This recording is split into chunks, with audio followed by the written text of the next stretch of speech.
শ্রবণ কীর্তন হইতে কৃষ্ণ হয় প্রেম, সেই পরম পুরুষার্থ সীমা।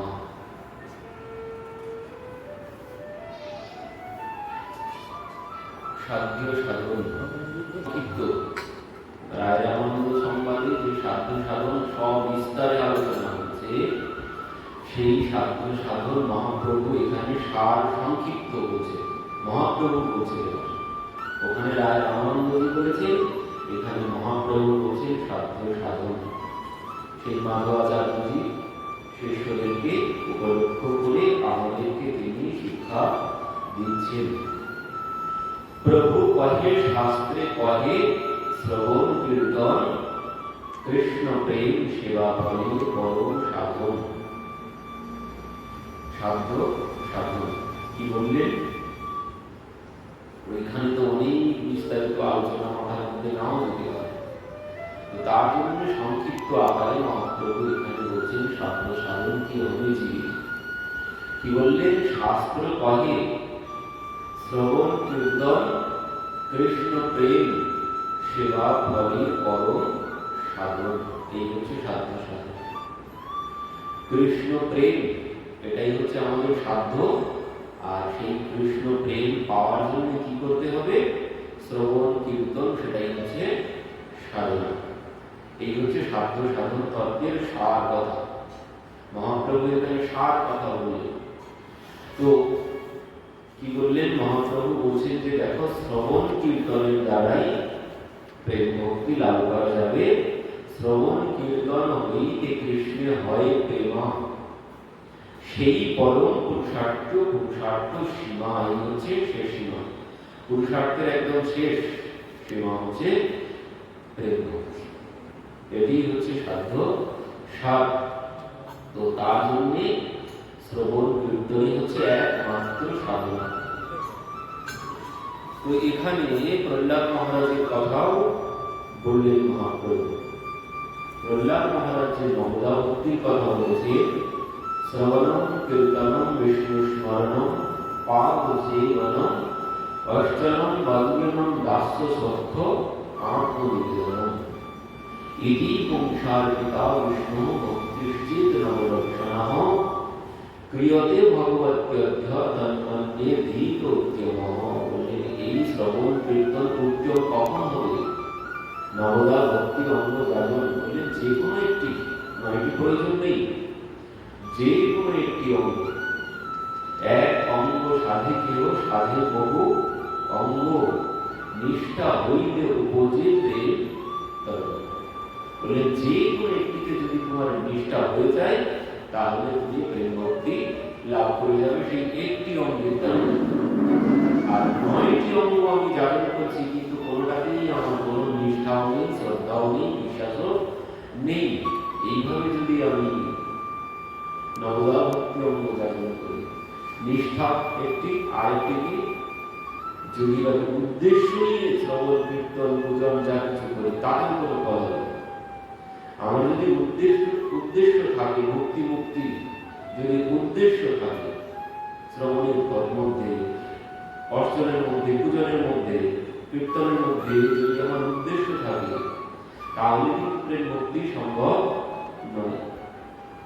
উদ্দেশ্য নিয়ে যদি আমি ভক্তি অঙ্গ যাপন করি, তাতে কিন্তু প্রেম ভক্তি লাভ করা যাবে। উদ্দেশ্য সফল হবে, কিন্তু প্রেম ভক্তি লাভ করা যাবে না। প্রেম ভক্তি কখন লাভ করব?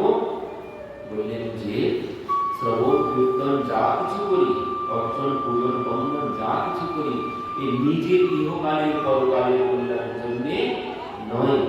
আমি শ্রবণ কীর্তন করছি কি জন্যে? ভগবান প্রসন্ন হবেন, আমার প্রভু প্রসন্ন হবে, তাই আমি শ্রবণ কীর্তন অর্চন পূজন বন্ধন করছি।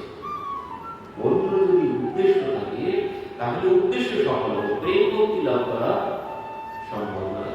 তো এই জন্য প্রহ্লাদ মহারাজ বললেন এই যে নবদা ভক্তি অঙ্গ যাপন কখন সফল হবে?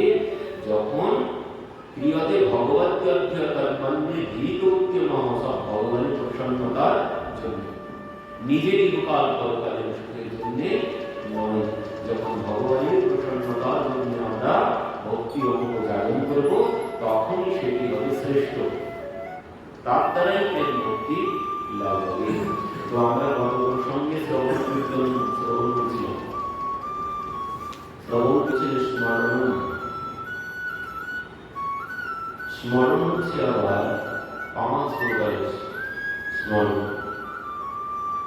স্মরণ 5 প্রকার কি কি, মানে স্তর, স্মরণের স্তর হচ্ছে 5 প্রকারের।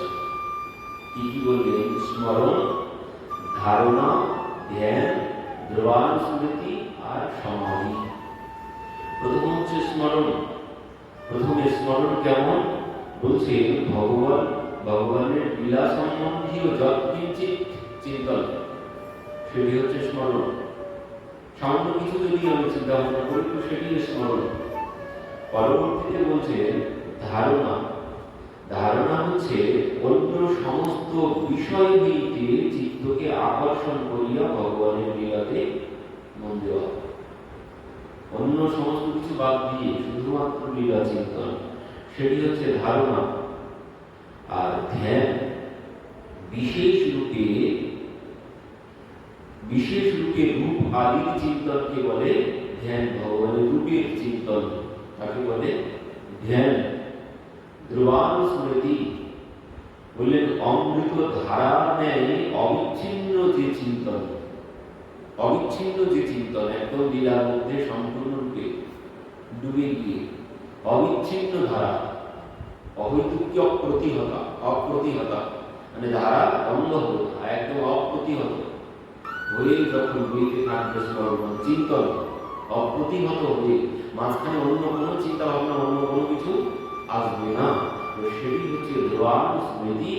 পরবর্তীতে বললেন সমাধি। সমাধি মানে হচ্ছে ওই চিন্তন করতে করতে একদম সম্পূর্ণরূপে বাহ্য জ্ঞান হারিয়ে লীলার মধ্যে প্রবেশ, সেটি হচ্ছে সমাধি। তো এই স্মরণ তৃতীয় ধাপে বললেন নবদা ভক্তি অঙ্গের। এর দ্বারাও ভগবান পাওয়া সম্ভব, প্রেম ভক্তি পাওয়া সম্ভব। কারণ সুখদেবজিও বলেছেন তস্মাৎ ভাগবত সর্বাত্মা ভগবান ঈশ্বর হরি শ্রোতব্য কীর্তিতব্য স্মরতব্য চেতাভয়। এই হচ্ছে নিয়মান মানুষের করণীয় কর্তব্য। এই 3টি বলেছেন সুখদেবজি, শ্রবণ, কীর্তন আর স্মরণ। আর কোনো কিছু প্রয়োজন নেই, এর দ্বারাই কল্যাণ হয়ে গেছে। শ্রবণ, কীর্তন আর স্মরণ। তো বললেন এবারে শ্রবণ, কীর্তন, স্মরণ এও কোনো কঠিন ব্যাপার, সহজ কিছু নয়। তার জন্য আবার অনেক কিছু বিধান দিয়েছেন সুখদেবজি। কখন এই শ্রবণ, এই যে স্মরণ, এই যে জ্ঞান, ধারণা, সমাধি, এই কখন হবে? বলছেন প্রথমে তোমাকে আগে জিতশ্বাস ও জিতস্বান ও জিতসঙ্গ, এই মানে সঙ্গ জয় করতে হবে, অর্থাৎ সঙ্গ ত্যাগ করতে হবে আগে। তারপর আসন সিদ্ধ হতে হবে, এক জায়গায় বসা অভ্যাস করতে হবে, না হলে স্মরণ সম্ভব নয়। এই যে অবিচ্ছিন্ন ভাবে অমৃত ধারার ন্যায় স্মরণ কখন হবে? মাজা যদি ব্যথা করে থাকতে হবে, তার জন্য আসন সিদ্ধ হতে হবে, এক জায়গায় বসে থাকা অভ্যাস করতে হবে, এক জায়গায় বসাটা অভ্যাস করতে হবে। আপনার শরীর যদি না বসে, মন বসে, শরীর যদি না বসাতে পারি, মন কিছুতেই বসবে না। আগে এক স্থানে এক আসনে আসন সিদ্ধ হতে হবে আগে, তারপরে তো ইন্দ্রিয় জয় করতেই হবে। তো বললেন আগে জিতশ্বাস মানে শ্বাস প্রশ্বাস জয় করতে হবে, জিতশ্বাস ও জিতসঙ্গ এই 3টি আগে, সঙ্গ আগে ত্যাগ করতে হবে। যার মুখে ভালো কোনো কথা নয় তার কাছে তুমি যেও না। কবিতাটি কাহা সেই নরসিংহ বলছেন মন ছাড় হরি বিমুখর কো সঙ্গ রে চলো संतन के संग प्रेम पंक्ति। मन छाड़ हरि विमुखन को संग चलो संतन के संग प्रेम पंक्ति। साधु संगी বাস করতে হবে, অসৎ সঙ্গ পরিত্যাগ করতে হবে। সঙ্গ পরিত্যাগ, শ্বাস প্রশ্বাস জয়, তারপর আসন, আসন আগে, তারপর শ্বাস প্রশ্বাস। প্রথমে সঙ্গ, তারপর আসন, তারপর শ্বাস প্রশ্বাস। না হলে মন স্থির, ওই যে অনুলোম বিলোম কপাল লাগিয়ে আদিত প্রাণায়াম আছে, এই প্রাণায়ামের দ্বারা আগে আমার শ্বাস প্রশ্বাসকে জয় করতে হবে, তারপর এই অনুলোম বিলোম না হলে মন স্থির হবে, এই অনুলোম বিলোম দিয়েই মন স্থির হবে। কিন্তু মহাপ্রভু কি বললেন? মহাপ্রভু বললেন তোমার ওই সমস্ত কোনো কিছু লাগবে না, ও শ্বাস প্রশ্বাস জয় করতে হবে না। মহাপ্রভু বলছেন কি, যে শুধুমাত্র তুমি বসে বসে নাম করতে থাকো, সব প্রাণায়াম ওর মধ্যে হয়ে যাবে, সব প্রাণায়াম ওর মধ্যে হয়ে যাবে। তুমি বসে বসে নাম জপ করতে থাকো, ও করতে করতে সব সিদ্ধ তুমি হয়ে যাবে, সবকিছু জয় করে ফেলবে, আসন জয় হয়ে যাবে, ও শ্বাস প্রশ্বাস জয় হয়ে যাবে, সঙ্গ চলে যাবে আস্তে আস্তে। যদি তুমি নামের মধ্যে মন দিতে পারো, মানে মহাপ্রভু একদম সহজ করে দিয়েছে। এই নামের মধ্যে যে শক্তি দেওয়া আছে এর দ্বারাই, বলেন এই কীর্তনের দ্বারাই, বলেন এই নাম জপের দ্বারা তুমি বসে বসে নাম জপ করতে থাকো। একটু নাম জপ করতে করতে প্রথমে না বসতে পারলেও চলাফেরা কাজকর্ম যা কিছু করছো তার মধ্যে নাম করতে হবে, তার মধ্যে দিয়ে কর্ম করবিধি নানা মনে রাখো কৃপালি দানা, বলেন সমস্ত কর্ম করতে থাকো, কর্ম করো আর নাম করতে থাকো মনে মনে। আর এই মনে মনে কর্ম করতে করতে আস্তে আস্তে তোমার মনের জায়গায় বসার এবার জায়গা পৌঁছবে, বসে যাবে মন আস্তে আস্তে এক জায়গায়। এই জন্য বললেন ওই নাম ভজ নাম চিন্ত নাম করো সার, নাম বিন করি জীবের গতি নেই। আর এই নামের দ্বারাই আমি আসন সিদ্ধ হতে পারবো, নামের দ্বারাই আমার মন ইন্দ্রিয়কেও আমি জয় করতে পারবো, সর্বসিদ্ধি হবে এই নামের দ্বারা। তো বললেন এই নামের দ্বারাই স্মরণ যদি করতে চাই আগে নাম করতে হবে, আগে নাম তারপরে এরকম কিছু। তো বললেন স্মরণ, স্মরণের পর বললেন পাদ সেবা, পাদ সেবা মানে চরণ সেবা, পাদ সেবা। তো এই চরণ সেবা তো সম্ভব নয়, ভগবানের চরণ সেবা লক্ষ্মী দেবী একমাত্র করতে পারে।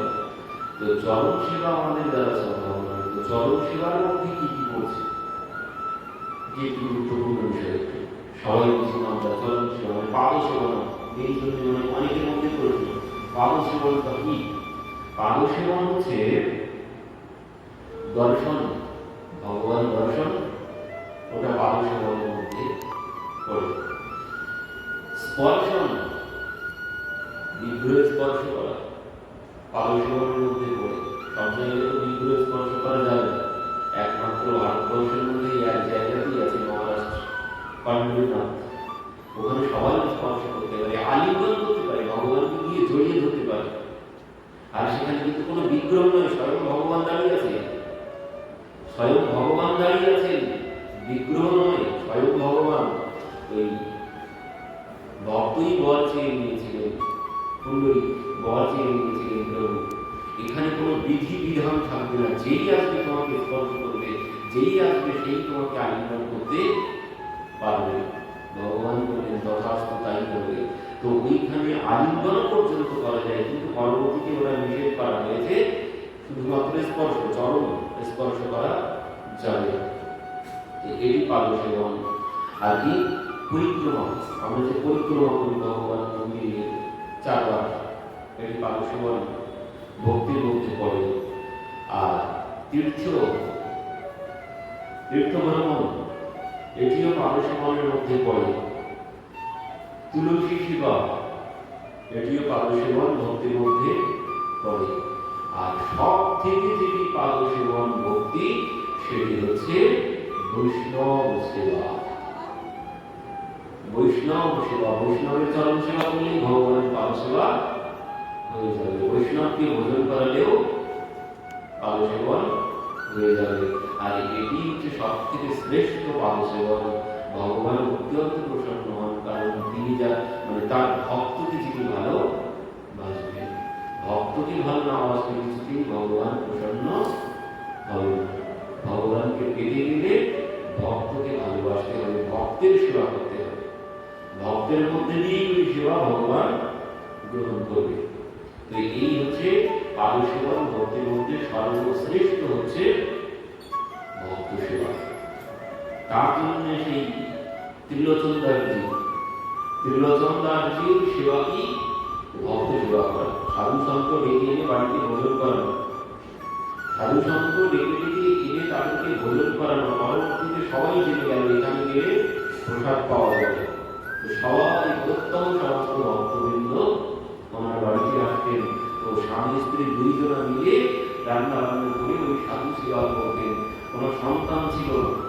তো পরবর্তীতে একদিন প্রভুকে বলছেন, প্রভু যদি একটা সন্তান হতো ভালো হতো।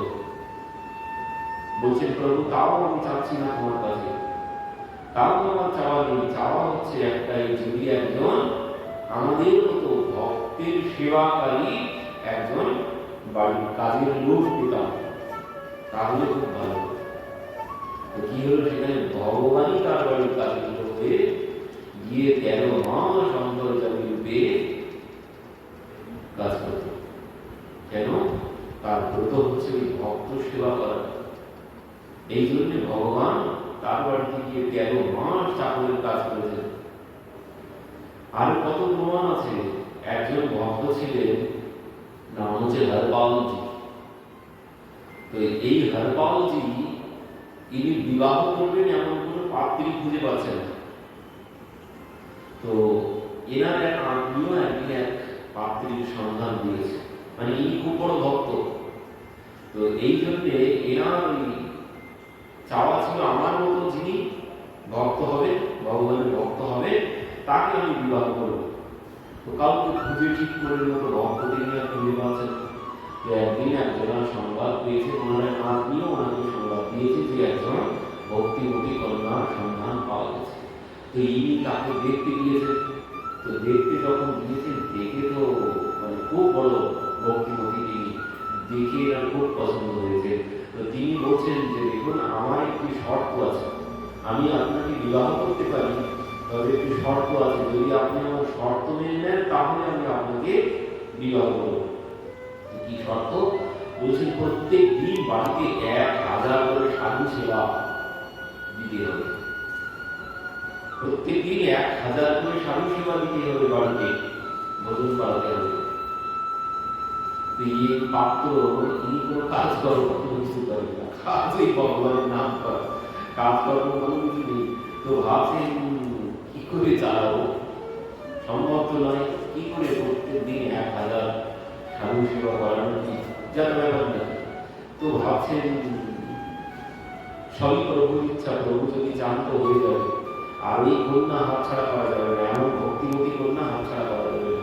তো বললেন, ঠিক আছে, আমি আপনার শর্তে রাজি আছি, আমি প্রতিদিন 1000 করে সাধু সেবা বাড়িতে করাবো। বাড়িতে এসে এবার সবাইকে বলছেন যে দেখো, দিনক্ষণ তিথি নক্ষত্র কোন লগ্নের কোনো প্রয়োজন নেই, এক্ষুনি আগামীকালই বিবাহ, আগামীকালই বিবাহ করবো আমি। কেন? বলছে ও না এলে সাধু সেবা করা যাচ্ছে না। তো এই জন্যে বলছে ওই লগ্ন বা তিথি দেখতে হয়। কি জন্য দেখতে হয়? এই জন্যে যেন আগামী জীবনটা ভালোভাবে কাটে, তার জন্য লগ্ন বা তিথি দেখতে হয়। কিন্তু ইনি বলছেন আমার বিবাহের জন্য কোনো লগ্ন বা তিথি কোনো কিছু লাগবে না, কারণ ইনি ভগবান ভক্ত। ভক্তের বেলায় এখানে অন্য কোনো সমস্যা নেই, আগামীকাল বিবাহের ব্যবস্থা করে দেবেন। তো 2 দিন পরে বিবাহ হয়ে গেল, লগ্ন বা তিথি কোনো কিছু দেখা। তো বিবাহ করে বাড়িতে এসেছে, এসে পরের দিন থেকে শুরু সাধু সেবা। এবার নিজের যা সয় সম্পত্তি ছিল সব একটু করে বেঁচে কিনে সব সাধু সেবা। এবার কি হচ্ছে, 1000 শর্ত, 1000-এর বেশি হয়ে যাচ্ছে মনে। এবার যদি বেশি হয়ে যায়, না বলা যাবে কি? না বলা যাবে না। ও 1000 1500 কোনো ব্যাপার নেই, ওইভাবেই চলছে। যা কিছু ছিল সব বিক্রি করে করে ইনি সাধু সেবায় লাগিয়ে দিয়েছে। এবার কি হবে? সব তো শেষ, সাধু সেবা কি করে চলবে? 1 বছর হয়ে গেছে। এবার সাধু সেবা কি করে হবে খুব চিন্তায় পড়েছে। পরবর্তীতে ইনি এক পথ বেছে নিয়েছেন, ওইখানকার ওনার গ্রামে যিনি অভক্ত তাদের বাড়িতে গিয়ে চুরি ডাকাতি করতে শুরু করলেন। অভক্তের বাড়ি থেকে চুরি ডাকাতি করে এনে সাধু সেবা করাতে শুরু করলেন। এবার কি হয়েছে, চারিদিকে সব জানজারি হয়ে গেছে, মানে চোর আমাদের গ্রামে। এবার সবার বাড়িতে খুব পাহারার ব্যবস্থা, মানে যারা যারা ধনবান ব্যক্তি ছিল তাদের বাড়িতে তারা সব পাহারার ব্যবস্থা করে দিল। ফেলেছে, চুরি আর কিছুদিন পরে উনি আর চুরি করতেও পারছেন না। তো এবার ভক্ত সেবা কি করে হবে, ভক্ত সেবা কি করে হবে? আর উনি সন্ধ্যাবেলা বাড়ি সারাদিন তো ভক্ত সেবায় দিন চলে যায়, সন্ধ্যাবেলা হলে বাড়িতে নিয়ে পড়েন, চুরি দাঁড়ি করে সারা রাতের মধ্যে পরের দিন সকালবেলা যাতে রান্না বান্না করতে পারি সব জোগাড় করে নিয়েই ভোরবেলা বাড়ি করে। তো এবার কি হয়েছে, চুরিও আর করতে পারছে না, যার বাড়িতে যাচ্ছেন চারিদিকে সব পাহাড়ের ব্যবস্থা, চুরি করা আর যাচ্ছে না। এবার কি হবে, ওদিকে ভগবান আর মানে রাত্রিতে ছটফট করতে শুরু করেছে। রুক্মিণী দেবী বলছে, কি ব্যাপার প্রভু, আপনি বিশ্রাম না করে এইভাবে ছটফট করছেন কেন, কি হয়েছে? তো বলছেন, আমার ভক্ত খুব বিপদে পড়েছে। কোন ভক্ত? তো বলছেন, অমুক ভক্ত, হরপাল ভক্ত খুব বিপদে পড়েছে। তো কি করবেন আপনি, যান তাহলে সাহায্য করে আসুন। তো ভগবান বলছেন, দেবী তাকে সাহায্য করতে যাবো, তাই ভাবছি কিভাবে যাবো। তো দেবী তুমিও চলো আমার সাথে, তুমিও চলো আমার সাথে। এবং সে তো রাস্তায় রাস্তায় ঘুরে বেড়াচ্ছে রাত্রি, কারো বাড়িতে ঢুকতে পারছে না, সব বাড়িতে পাহারা। এবার ইনি কি করেছেন, ভগবান কি করেছেন, রুক্মিণী দেবীকে নিয়ে নিজেও দেবী করেছে। রুক্মিণী দেবীকে একদম রানীর মতো করে সাজিয়েছে, সমস্ত শরীরে হিরে মণি মুক্তার অলঙ্কার ঝলমল ঝলমল করছে।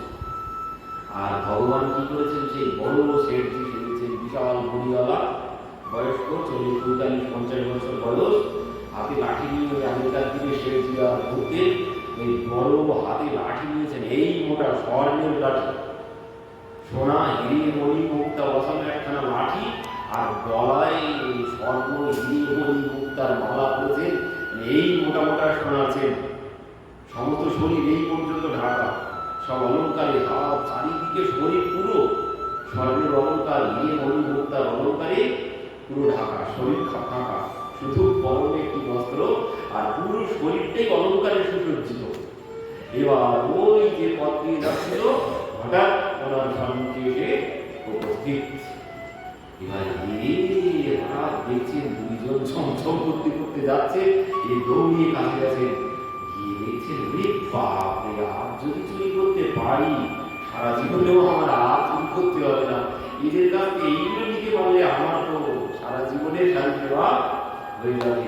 এ কি করেছেন, জয় শ্রীকৃষ্ণ মহারাজ বলে সম্মুখে গিয়ে দাঁড়িয়েছে। এবার ভগবান বলছে, রাখো তোমার জয় শ্রীকৃষ্ণ, আমি বড় টেনশন করেছি, তোমার এখন জয় শ্রীকৃষ্ণ লেগেছে। আমি শুনলাম এই গ্রামে নাকি খুব বড় চোর আছে একজন। বলছে, হ্যাঁ তা তো আছে। তো বলছে, দেখতে পাচ্ছ আমার শরীরে কত অলঙ্কার আদি, আমার তো বড় ভয় করছে ফাঁকা রাস্তা পার হতে, যদি সেই চোর, শুনেছি সে নাকি খুব বড় চোর, কাউকে ছাড়ে না, সেই চোর যদি আমার সম্মুখে পড়ে যায়, এখন কি হবে, এই জন্যই আমার ভয় হচ্ছে। তোমার জয় শ্রীকৃষ্ণ রাখো, তোমার নাম করো না, চোরের ভয়ে আমার জীবন ভেঙে যাচ্ছে, আর তোমার জয় শ্রীকৃষ্ণ রাখো, তোমার নাম করো না। বলছেন, আপনি তো ঠিকই শুনেছেন এই গ্রামে খুব বড় চোর আছে, তো দেখুন আপনার কোনো ভয় করতে হবে না, আমার সাথে যখন আপনার দেখা হয়েছে আপনার সেরকম কোনো ভয় করতে হবে না, আমি আপনাকে এই পথ পার করে দেব। তবে একটা শর্ত আছে। কি বলছি, দেখুন আমার তো বাড়িতে এখন একটু দরকার আছে, বাড়িতে যেতে হবে। তো ভগবান বলছে, দেখো তোমার এখন বাড়িতে যেতে হবে না, তুমি আমাকে একটু পার করে দাও, তারপর বাড়িতে যেও। তো বলছে, না আমার বাড়িতে যেতে হবে। ভগবান বলছে, শোনো শোনো, আমি তোমাকে 2টি স্বর্ণের মোহর দেবো, তুমি আমাদের এই রাস্তা পার করে দাও, আমার তো খুব ভয় করছে। তো ইনি বলছেন, চোর বলছে, তাহলে এক কাজ করুন, আপনি মোহর দুটি আগে দিন আমাকে, আমি বাড়িতে রেখে আসি, আমার বছরই বাজারটা করতে যাক, আপনি যদি আমাকে আগে দিন, তারপরে আমি এখানে বসুন, আমি এসে আপনাদেরকে পার করে দেবো রাস্তা, আপনাদের কোনো ভয় নেই। তো ভগবান সঙ্গে সঙ্গে 2টি স্বর্ণের মোহর ওনার হাতে দিয়েছে, উনি বাড়িতে দৌড়িয়ে গিয়ে বাড়িতে রেখে এসেছেন। এসে এবার বলছেন, এবার চলুন, মানে রাতটা একটুখানি বেশি করে দিচ্ছে। তো এবার যে রাত একটু বেশি হয়েছে, এনাদের 2 জনাকে নিয়ে পথ চলতে শুরু করেছেন। এবার মানে ফাঁকা জায়গায় গিয়ে জঙ্গলের মধ্যে রাস্তা দিয়ে এনাদেরকে নিয়ে যাচ্ছেন। এবার যেই দেখছেন আর কোনো দিকে কেউ নেই, ফাঁকা, সঙ্গে সঙ্গে সম্মুখে গিয়ে হাতে ছুরি বার করে হো করে এসে উঠেছে। কি তুমি? বলছেন, হ্যাঁ আমি সেই ডাকাত আর পালার যেই বলেছে ভগবান টক করে কাঁপছে ভয়ে। রুক্মিণী দেবী বলছেন হায় হায় দেখো কি হচ্ছে, যে রাবণের সম্মুখে ভয় পায় না সে আজ এই চোরের সম্মুখে হাতে ছুরি দেখে ভয় পাচ্ছে। ভগবান ইশারায় লক্ষ্মী দেবীকে বলছেন, রুক্মিণী দেবীকে বলছেন দেবী তুমিও ভয় পাও কেন? বলছে যে আমার ভক্ত, আমি ভক্তকে বড় ভয় পাই। তো ভগবান ভয়তে কাঁপতে শুরু করেছে। এবার সে তো ছুরি ধরে বলছে না একদম যা আছে এখানে বুদ্ধকে বেঁধে দিয়েছে, চুপচাপ সব ফুলের মধ্যে রেখে দাও। ভগবান ভয়ে কাঁপছেন আর একটা একটা করে খুলে খুলে দিয়েছে, সব খুলে দিয়েছেন। রুক্মিণী দেবী সব খুলে দিয়েছেন, ভয়ে দুইজন সব খুলে দিয়েছেন। এবার বেঁধেছে, বেঁধে এবার সব নিয়ে ভগবান লাঠি দেন, বলছেন এই লাঠিটা বেরো। বলছে দেখো আমি এই বুড়ো বয়সে চলতে পারি না, লাঠিটা তুমি দিও না। না আগে লাঠি দাও। আমি জয় শ্রীকৃষ্ণ বললাম, তুমি ভগবানের নাম করো না, তোমার কাছে এই লাঠি থাকার কোনো প্রয়োজন নেই, তোমার কাছে এই লাঠি থাকার কোনো প্রয়োজন নেই, ভক্তের কাছে এমন লাঠি থাকার কোনো প্রয়োজন নেই, তুমি দিয়ে দাও। তো দিয়ে দিয়েছে। পরবর্তীতে এবার নিয়ে চলে আসবে, দেখছেন হাতের এই অমূল্যে একটা আংটি, সোনার আংটি চকচক করছে, যাই আংটিটাও দাও, ওটাও দিয়ে দাও। ভগবান খোলার চেষ্টা করেছেন, বলছেন দেখো এটা খোলা যাচ্ছে না, এটা আমার মা পড়িয়েছিল ছোটবেলায়, বহুত দিন থেকে আছে, এটা থাক, এটা আর তুমি নিও না, সব তো আমি তোমাকে দিয়ে দিয়েছি, এটা আমার হাতে থাক। আর বাল বলছে তোমার তো অভক্তের হাতে কোনো আংটি থাকার দরকার নেই, ও আংটি আমি খুলে নিচ্ছি, দাও হাত দাও। বলে হাত ধরে টেনে আংটি খুলে নিচ্ছে, কিন্তু সে আংটি আর বার হচ্ছে না, বার হচ্ছে না। তখন বলছে দেখো তোমার মতো অভক্তের আঙুল না থাকলেও কোনো কিছু হবে না। ছুরি বার করে এবার আঙুল কাটতে গেছে, যে আঙুল কেটে আমি এই আংটি বার করে নেবো। এবার যেই ছুরি দিয়ে কাটতে গেছেন সঙ্গে সঙ্গে ভগবান নারায়ণ ভগবান কি জয়, লক্ষ্মী নারায়ণ ভগবান কি জয়, দীর্ঘনায়ী সঙ্গে আবির্ভূত হয়েছেন। আর যেই বুঝলেন যে ভগবান হায় হায়, সঙ্গে সঙ্গে চরণে পড়েছেন প্রভু, এ কি প্রভু, প্রভু আমি বড় অপরাধ করেছি, প্রভু তুমি আমাকে ক্ষমা করে দাও। বলছে না না তুমি কোনো অপরাধ করনি, তোমার কোনো অপরাধ হয়নি। কেন? বলছে প্রভু আমি তো ঘরে ঘরে চুরি করি ভক্তদের সেবা করেছি, আর আজ আমি তোমার আঙুল কাটতে যাচ্ছিলাম, প্রভু তুমি আমাকে ক্ষমা করে দাও। ভগবান বলছেন দেখো তোমার কোনো অপরাধ হয়নি, তুমি যে চুরি করেছো, চুরি করে করে আমার ভক্তের সেবা করেছো, তাতে তোমার কোনো অপরাধ হয়নি। কেন? বলছেন তুমি চুরি করেছো কাদের ঘরে? যারা অভক্ত তাদের ঘরে ঘরে তুমি চুরি করেছো, করে সেই অর্থ দিয়ে আমার ভক্ত সেবা করিয়েছো, সেই অর্থ দিয়ে আমার ভক্ত সেবা করিয়েছো। তো তার ফল কি হয়েছে? বলছে তার ফল হয়েছে যারা ভক্ত না অভক্ত, বলছে তাদেরও তুমি পুণ্য দান করেছো, তাদেরও তুমি পুণ্য দান করেছো, কারণ তাদের অর্থ দিয়ে ভক্ত সেবা করিয়েছো। তো এই জন্য তাদেরও পুণ্য সঞ্চয় হয়েছে, শুধু তোমার পুণ্য হয়নি, তাদেরও হয়েছে। আমি বাড়িতে ভগবানের সেবা করেছি, অনুষ্ঠান করেছি, অন্যের কাছে ভিক্ষা নিয়ে, যে ভিক্ষা দিয়েছে ফল কিন্তু সেও পাবে, শুধু আমি না, যে ভিক্ষা দান করেছে সেও ফল লাভ করবে, যে যতটুকু দেবে সে ঠিক ততটুকু পুণ্য সঞ্চয় সে করবে। তো এই জন্য ভগবান বলছেন দেখো তোমার কোনো অপরাধ হয়নি চুরি করার জন্য, তো প্রভু তোমার কাছে আজ তোমার সাথে এই ব্যবহার করলাম, বলে এতেও তোমার কোনো অপরাধ হয়নি, আমি তোমাকে সাহায্য করার জন্যই তো এভাবে এসেছিলাম, আর আমি আজ তোমাকে যা দিয়ে গেলাম সারা জীবন আর তোমাকে চুরি করতে হবে না, এতে তোমার সারা জীবন চলে যাবে, সারা জীবন ভক্ত সেবা চলে যাবে, তোমার আর কোনো চিন্তা করতে হবে না। তো এবার আমি আসি। আর বাবুজি বলছেন হায় হায় প্রভু তা কি করে হবে, আসি বললে কি করে হবে? কেন? যে প্রভু আজ তোমাকে পেয়েছি আমার পত্নীর জন্য, আমার পত্নীর জন্যই তো পেয়েছি। সে যদি এই নিয়ম না করতো যে প্রতিদিন 1000 সাধু সেবা করাতে হবে, তো সেই নিয়ম করেছিল, তার জন্যই তো আজ আমি তোমাকে পেয়েছি। তো প্রভু তাকে তো দর্শন দিতে হবে, তাকে তো দর্শন দিতে হবে। তো বললেন ঠিক আছে চলো। সঙ্গে সঙ্গে দুইজনা কি করে ছোট্ট ছোট্ট শিশুর উদ্ধার করেছেন, একজন বালক আর একজন বালিকা। তো দুইজনাকে কোলে করে নিয়ে বাড়িতে এসেছেন। যেই বাড়িতে এসেছেন প্রতিনিধি কি বলছে, বাহ এত সুন্দর সুন্দর শিশু কোথা থেকে পেলে? যেই বলেছেন উনি কলকে নামিয়েছেন, নামিয়ে বলছেন এই সুন্দর সুন্দর শিশু কারা দেখবে? প্রভু তোমার স্বরূপে তুমি উপস্থিত হও সঙ্গে সঙ্গে। লক্ষ্মী নারায়ণ ভগবান কি জয়। প্রতিনিধির সঙ্গে ভগবান দুইজনাই, লক্ষ্মী নারায়ণ ভগবান দুইজনাই স্বরূপে উপস্থিত হলেন। তো এই দেখে দুইজনাই প্রণাম করলেন, প্রভুর চরণে করলেন। তো এই যে লাভ কিভাবে হলো? ওই পাদসেবন ভক্তির দ্বারা।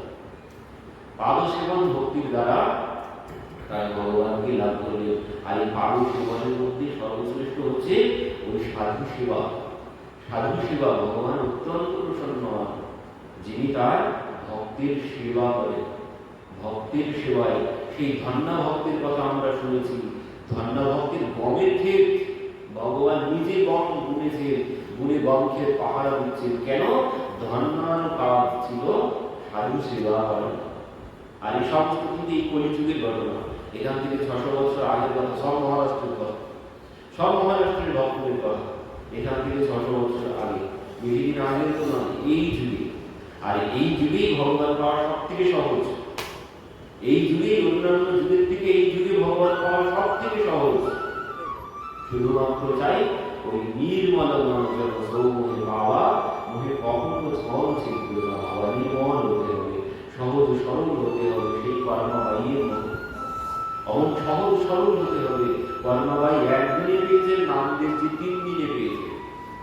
কলিযুগে ভগবান পাওয়া সব থেকে সহজ অন্যান্য যুগের থেকে। অন্যান্য যুগে হাজার হাজার বছর ধরে তপস্যা করতে হয়েছে, যজ্ঞ করতে হয়েছে, পূজা করতে হয়েছে, কিন্তু কলিযুগে একদম সময় নেই।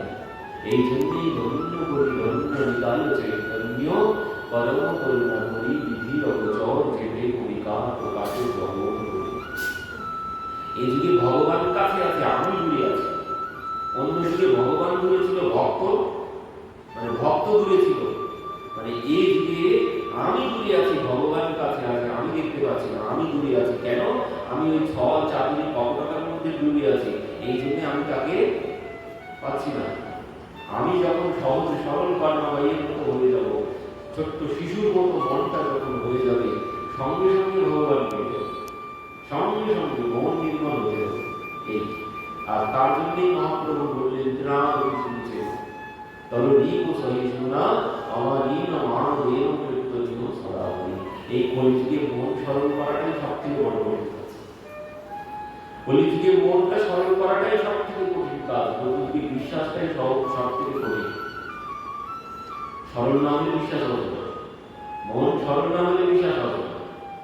মনের মধ্যে ছল চাতুরি কপটতা থাকলে বিশ্বাস হবে না, ও ভগবান ভগবান বলে। কিন্তু বিশ্বাস কখন হবে? যখন সরল হবে, নির্মল মনের জন্য সৌম্য পাওয়া। যখন মন নির্মল হবে, সঙ্গে সঙ্গে তাকে পেয়ে যাবো। ওই কর্মবাহী একদিনই পেয়ে গেলেন, সঙ্গে সঙ্গে, সময় লাগে। পিতা বলে গেলেন, মা ভোগ লাগান, তিনি ওই একদিন ভোগ লাগিয়ে ভগবানকে পেয়ে গেলেন। একদম সময় লাগে অন্যান্য যুগের মতো। এই জন্যই কলিযুগই শ্রেষ্ঠ যুগ। এই যত যত ভক্ত হয়েছে কলিযুগে, ভাগবতে আছে এক জায়গায়, ওই অন্যান্য যুগের ভক্তরা যারা ভগবানের কাছেই আছে, তারা বলছে, প্রভু আরেকবার আমাদেরকে কলিযুগে পাঠিয়ে দাও, আমাদেরকে আরেকবার কলিযুগে পাঠিয়ে দাও। কেন? বলছে, প্রভু কলিযুগে কত সহজ তোমাকে পাওয়া। তারাই তো এসেছেন, তারাই এসেছেন এই কলিযুগে। এই যত ভক্ত কিন্তু এনারা সব সত্যতা রাবণে ভক্তগণ, তারাই কলিযুগে এসেছেন। সেই নরসিংহ কলিযুগে এসেছেন। ওই যে একজন ভক্ত ছিলেন সেননাপিত হচ্ছেন পিতামহ ভীষ্মদেব, কলিযুগে এসেছেন। সেননাপিত রাজা রামপাগিলা সেবা করতেন। মানে ওই যে নাম রাজা রামপাগিলা, রাজার নাম রাজা রামপাগিলা, রাম, এই রাম জ্ঞান সেবা করতেন রাজারা। ইনি নাপিত ছিলেন। তো রাজা মালিশ করা, চুল দাড়ি কামানো তার কাজ। কিন্তু এনার ব্রত কি ছিল? এনার ব্রত ছিল ওই সাধু সেবা করা। বাড়িতে একদল সাধু সন্ত এসেছে, শীতকালের দিনে এখন রাজাকে মালিশ করাতে যেতে হবে, সে কথা এই সাধু সন্ত সেবা করতে গিয়ে ইনি ভুলে গেছেন। এবার কি হলো? ইনি তো সাধু সেবা করছেন, ওদিকে ভগবান নিজে সেই নাপিতের রূপ ধারণ করে রাজার বাড়িতে গেছেন। রাজার চুল দাড়ি কামিয়ে তেল মালিশ করে চলে এসেছেন। তারপর সেই নাপিত দিয়ে ঢুকছেন। রাজা বলছেন, কি ব্যাপার, কোনো কিছু কি রেখে গেলে নাকি? নাপিত বলছেন, রেখে গেলাম মানে? মহারাজ, আমি তো এখনই এলাম, আপনি কি আমার সাথে মজা করছেন? যে মহারাজ ক্ষমা করে দিন, আমি আজ বড় ভুল করে ফেলেছি। কেন? বলছেন, বাড়িতে সাধু সন্ত এসেছিল, এই জন্য আপনার কাছে আসতে আমার দেরি হয়ে গেছে। রাজা বলছে, তুমি কি নেশা করেছো আজকে একটু বেশি করে নাকি? এক্ষুনি তুমি আমাকে মালিশ করে চলে গেলে, আবার বলছো কি ভুল হয়ে গেছে। তখন বলছেন, মহারাজ, আমি আপনাকে মালিশ করিয়ে চলে গেলাম? হ্যাঁ, এই মাত্র এক্ষুনি তো তুমি শোনো সবার কাছে। তারা সবাই বলছেন, সভাসদ বৃন্দ তারা বলছেন, হ্যাঁ, আপনি এক্ষুনি বেরিয়ে গেলেন মালিশ করে। তখন বলছে, মহারাজ বিশ্বাস করুন, আমি আপনাকে মালিশ করতে আসি। তাহলে কি রেখেছিল? মহারাজ তখন বলছেন, ও তাহলে আমি যেটা দেখেছিলাম সে কি তাহলে সত্যিও? বলছেন, কি দেখেছিলেন মহারাজ? বলছি, ওই যে আজ এমন সুন্দর মালিশ করছিলে তুমি, আমি ভেবেছিলাম তুমিই করছো। আর এত সুন্দর মালিশ করছিলে, আমি এত আরাম পেয়ে গিয়েছিলাম, আমার তো চোখটা জড়িয়ে যাচ্ছিল ঘুমে। আমার মালিশ করলে ঘুম আসে, তুমি এত সুন্দর করে মালিশ করছিলে, আমি ভাবছিলাম। কিন্তু এই ঘুমের ঘুরে দুই একবার তেলের বাটির মধ্যে আমার নজরটা গিয়েছিল। আর সেই তেলের বাটির মধ্যে আমি ওই বংশী বিভূষিত করার নবনীত পিতাম্বরাম দণ্ডলিঙ্গ কলগল সেই পিতাম্বর বাড়ি হাতে বংশী ধারী মাথায় ময়ূর মুকুট, সেই ভগবানকে দর্শন করেছিলাম। তখন আমি বলছি, প্রভু যে আপনাকে মালিশ করিয়ে গেছে, তার মানে আমার প্রভু এসেই আপনাকে মালিশ করিয়ে গেছে। তখন বলছেন, হায় হায়, তুমি কি বলছো? স্বয়ং ভগবান এসে আমাকে আজ মালিশ করিয়ে গেলেন? হ্যাঁ মহারাজ, স্বয়ং ভগবান এসে আপনাকে আজ মালিশ করিয়ে গেছে, মালিশ করে গেছে। তো তখন রাজা সেই নাপিতকে বলছে, দেখো, তোমার আর এই নাপিতের কাজ করতে হবে না, তোমার ওই পারিশ্রমিক আমি ডবল করে দিলাম, যা দেব যা দিতাম তার ডবল করে দিলাম, আর তোমাকে কোনো কিছু করতে হবে না। এবার থেকে তুমি ওই আমার রাজগুরু হয়ে গেলে, তুমি আজ থেকে গুরু, আমার বাড়ির সেবা পূজা সব তুমি করবে, তোমাকে আর নাপিতের কাজ করতে হবে না। তো কেন? এই নাপিত ছিলেন ওই সাধু শ্রেণী, ভক্তদেরকে তিনি বড় ভালোবাসতেন, ভক্ত সেবা করাতেন। এই হরিষে মিলনে কি আস है तो হরিজন গুণ গায়ে। বলছেন, ভগবানকে যদি পেতে চাও, তার ভক্তির সেবা করো, ভক্তির গুণগান করো, তাহলেই তুমি এই কলিযুগে ভগবান পেয়ে যাবে। এই হচ্ছে ভগবান পাওয়ার সহজ ভক্তির সেবা। কবির ভগবান বললেন যে, মা, সরাসরি নিজে নিজে ভগবানকে দেখে ভগবান পেতে গেলে কত জন্ম লেগে যাবে তার কোনো ঠিক ঠিকানা নেই।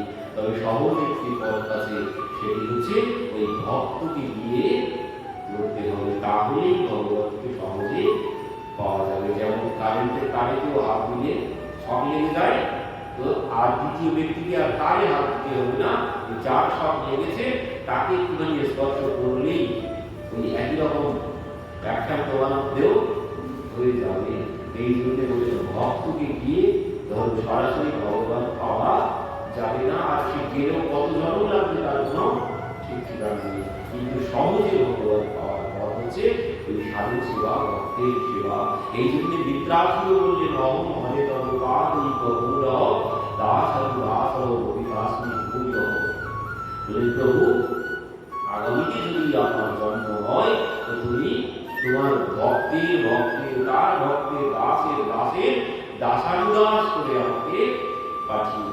বললেন, কেন কেন কেন তোমাকে দাসানুদাস করে পাঠাবো? তখন ওই বৃত্রাসুর বলছেন, প্রভু আমি দেখেছি প্রভু সেই গজেন্দ্র বংশ লীলাতে। গজেন্দ্র বংশ লীলাতে গজেন্দ্র কি ভগবানকে গজেন্দ্র ডাকলো, কুমির কি ভগবানকে ডেকেছিল? কুমির কোনো স্তব স্তুতি কোনো কিছু করতে হয়নি তার, যা স্তব স্তুতি সব কিন্তু গজেন্দ্রই করেছে, উল্টা গজেন্দ্রই দিয়েছে। স্তব স্তুতি মন্ত্রপাঠ যা কিছু করার সব গজেন্দ্রই করেছে। কিন্তু কুমিরটাই আগে মুক্ত হয়ে গেল কেন? সে ওই গজেন্দ্রের চরণ ধরেছিল তার জন্য। তো ভক্তের চরণ ধরতে পারলে আমার কিছু করতে হবে, কোনো কিছু করার দরকার নেই। যদি আমি ভক্তের চরণে আশ্রয় নিতে পারি, ভক্তের চরণ যদি ধারণ করতে পারি, ওই ভক্তই যা করবে তাতেই আমার কল্যাণ হয়ে যাবে। আমার কোনো কিছু করার দরকার নেই, আমার শুধু এই ভক্তের চরণটা ধরে থাকতে হবে, শক্ত করে চরণ ছেড়ে দিয়ে চলবে। এই জন্য বলছেন, প্রভু আমি যদি আগামীতে জন্মগ্রহণ করি তো প্রভু তোমার দাসের দাসের দাসের দাসানুদাস করে আমাকে জন্ম দিও। তো এই হচ্ছে ভক্ত সেবার মহিমা। ভক্ত সেবার দ্বারাও ভগবানকে পাওয়া সম্ভব। পরবর্তীতে কি বলছে? পরবর্তীতে শ্রবণম কীর্তনম স্মরণম পাদ সেবনম অর্চনম। এবার বললেন পূজন। পূজনের দ্বারাও ভগবান পাওয়া সম্ভব। আর পূজন, পূজা হয়তো কলিযুগে নেই ঠিকভাবে, কিন্তু পূজা করতে হবে, পূজা করতে হবে। গুরুদেব যে বিধান দিয়েছেন সেই মতো প্রত্যেক দিন স্নান করে তিলক করে ভগবানের চরণে ফুল তুলসী নিবেদন এটি করতেই হবে। এই পূজন আছে, এই পূজন করতেই হবে। আর এই পূজনের দ্বারা কি হবে বলেন? এই পূজনের দ্বারা ওই মনের মলিনতা দূর হবে। দেবশ্রী নারদ বলছে, পূজনের দ্বারা মনের মলিনতা দূর হবে। দেবশ্রী নারদ তার ভক্তকে উপদেশ করছে, পূজনের দ্বারা মনের ওই মলিনতা মানে ছল চাকরি কপটতা যা আছে পরিষ্কার হবে পূজনের দ্বারা। তো পূজন, পূজন কয়েক প্রকারে। পূজন হচ্ছে দুই প্রকারের। পূজন দুই প্রকারের পূজন। একটি হচ্ছে মানে দর্শন, একটি হচ্ছে বাহ্যিক পূজা, আর একটি হচ্ছে মানসিক পূজা। একটি বাহ্যিক মানে সেবার ষোড়শ উপাচার মানে যা যেমন সামর্থ্য অনুযায়ী বাহ্যিক পূজা, যেমন সামর্থ্য তেমন সামগ্রী দিয়ে ভগবানের পূজা। আর একটি হচ্ছে মানসিক পূজা। মানসিক পূজার দ্বারাও ভগবান প্রসন্ন হন, আরো বেশি প্রসন্ন হন মানসিক পূজার দ্বারা। মানসিক পূজাতেও ভগবান পাওয়া সম্ভব। একজন ভক্তের কথা এখানে বলা আছে, বলছে প্রতিষ্ঠানপুরীর একজন বিপ্র ছিলেন। তো আমি বলি পূজন, পূজন যে প্রকারের হলো। তো এবার বিগ্রহ, পূজা যে করবো, বিগ্রহের পূজা করবো, তো ভগবানের পূজা করবো, তো ভগবানের বিগ্রহ কত প্রকারের আছে আগে জানতে পূজা করে। আমি বিগ্রহ কত প্রকারের আছে? বিগ্রহ হচ্ছে দেখুন কি কি, শিলাময়ী বিগ্রহ, আর দারুময়ী শিলার বিগ্রহ, দারুময়ী মানে কাষ্ঠ বিগ্রহ, ধাতুময়ী ধাতু বিগ্রহ, বালুকাময়ী মানে বালির বিগ্রহ, আর মৃন্ময়ী মাটির বিগ্রহ, আর চিত্রপট এও বিগ্রহের মধ্যে পড়ে। আরেকটি হচ্ছে মৃন্ময়ী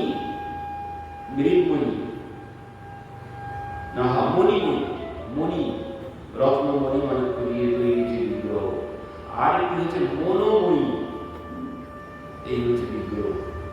সম্ভবত 8 প্রকারের হবে। 1টি 2টি 3টি 4টি 5টি 6টি 7টি 8টি 8 প্রকারের বিগ্রহ। শিলা বিগ্রহ, শিলার বিগ্রহ, দারুণ কাষ্ঠ বিগ্রহ, ধাতু বিগ্রহ, বালুকাময়ী বিগ্রহ, মৃন্ময়ী বিগ্রহ, চিত্রপট আর মণি বিগ্রহ।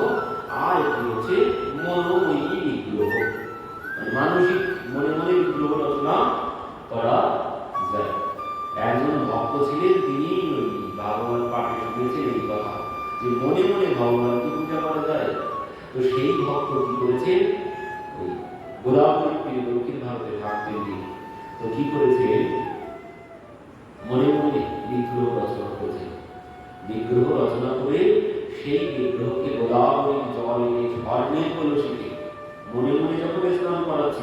কমতি রাখবো কেন? স্বর্ণের কলসিতে করে হাজার কলসি জল এনে মনে মনে বিগ্রহ রচনা করে স্বর্ণের কলসিতে জল এনে সেই বিগ্রহকে পূজা করাচ্ছে। পরবর্তীতে পূজা মানে স্নান করালো স্বর্ণের কলসিতে জল এনে। এবার কি করেছে? হিরে মণি মুক্তা খচিত স্বর্ণের বস্ত্র ভগবানকে পরিধান করাচ্ছে। মনে মনে যখন করাচ্ছি কমতি কেন রাখবে? এই জন্যে হিরে মণি মুক্তা অলঙ্কার দিয়ে ভগবানকে সুসজ্জিত করবেন, একদম অলঙ্কারে সুসজ্জিত করেছে। এবার সেই ভগবানকে পরবর্তীতে ভোগ লাগাচ্ছে। তো সেই ভোগ লাগানো কিভাবে ভোগ লাগাচ্ছেন? একদম সেই ভগবান যে দুগ্ধ মানে যে গাভীর দুগ্ধ ভালোবাসতেন, সেই পদ্মগন্ধা গাভীর দুগ্ধ মনে মনে সেই গাভীর দুগ্ধ এনে তিনি পরমান্ন রন্ধন করছেন সোনার পাত্রে। সোনার পাত্রে রন্ধন করছেন করে তিনি ভগবানকে ভোগ লাগাবেন। তো এবার কি হয়েছে? রন্ধন করেছে। একদিন রন্ধন করতে গিয়ে কি হয়েছে? মানে দিতে যাবেন স্বর্ণের থালায় করে ভোগ লাগাচ্ছে। স্বর্ণের থালায় পরমাত্ম এনেছে, নিয়ে এবার ভোগ লাগাতে গেছে। ভোগ লাগাতে গিয়ে দেখছেন যেন একটুখানি গরমে ধোঁয়া উঠছে। তো তখন ভাবছেন তাহলে তো গরম আছে, এখনো ভোগ লাগানোর মতো হয়নি। তো তার জন্য তিনি একটুখানি আঙুল দিয়ে থালার মধ্যে দেখতে গেছেন যে কতটা গরম আছে, কত ভোগ লাগানোর মতো তুলসী নিবেদন করার মতো হয়েছে কি হয়নি, তার জন্য আঙুল দিয়ে দেখতে গেছেন। আর যেই আঙুল দিয়েছেন সঙ্গে সঙ্গে আঙুলটা পুড়ে গেছে। আঙুলটা পুড়ে গেছে। এবার ভাবনা এলো, হায় হায়, আমি এতে আঙুল দিয়েছি মানে এ তো আর ভোগ লাগবে না, এ আর ভোগ লাগবে না। আমি আঙুল দিয়ে স্পর্শ করেছি মানে এ আর ভগবানকে ভোগ লাগানো যাবে না। সঙ্গে সঙ্গে ভাবছেন, জ্ঞান এসেছে। এসে দেখছেন কি আঙুলের মাথাটা পুড়ে গেছে। আঙুলের মাথাটা পুড়ে গেছে। এই মানসিক সেবা নরোত্তম ঠাকুর ক্ষেত্রে এমন হয়েছিল, নরোত্তম ঠাকুর মহাশয়ের ক্ষেত্রেও এমন হয়েছিল। তো মানসিক পূজা বিধান আছে। সেই আমরা যে ভক্তনাথ গ্রন্থের রচয়িতা নাভাদায়জি গুরুদেব অগ্রদায়জি, তিনি ওই মানসিক সেবা করতেন। তিনিও মানসিক সেবা করতেন। তিনি মনে মনে বিগ্রহ রচনা করতেন। সেই বিগ্রহকে তিনি পূজা করছিলেন। আর নাভাদায়জি তিনি পেছনে দাঁড়িয়ে পুরো গুরুদেবের সেবা করছেন, গুরুদেবকে বাতাস করছেন। এমন সময় কি হয়েছে? ওনারই শিষ্য নৌকায় যাচ্ছিলেন, সেই ঝড় বৃষ্টিতে নৌকা ডুবে যাচ্ছে। গুরুদেব তিনি রক্ষা করো, যেই দেখেছেন তিনি চুপচাপ দাঁড়িয়ে গেছেন। প্রভুকে মালা পরাচ্ছিলেন মনে মনে মানসিক ভাবে। এমন সময় তিনি মালা পরানো বাদ দিয়ে দাঁড়িয়ে পড়েছেন, ওই শিষ্য স্মরণ করেছে তাই। এবার ইনি যে গুরুদেবের সেবা করছেন নাভাদায়জি, ইনি সব দেখতে পাচ্ছেন। গুরুদেব হাতে মালা নিয়ে ভগবানকে পরানোর জন্য দাঁড়িয়ে আছেন, কিন্তু পরাতে পারছেন না। আমার গুরু ভাই স্মরণ করেছে তাই তিনি হাতে মালা নিয়ে দাঁড়িয়ে আছেন।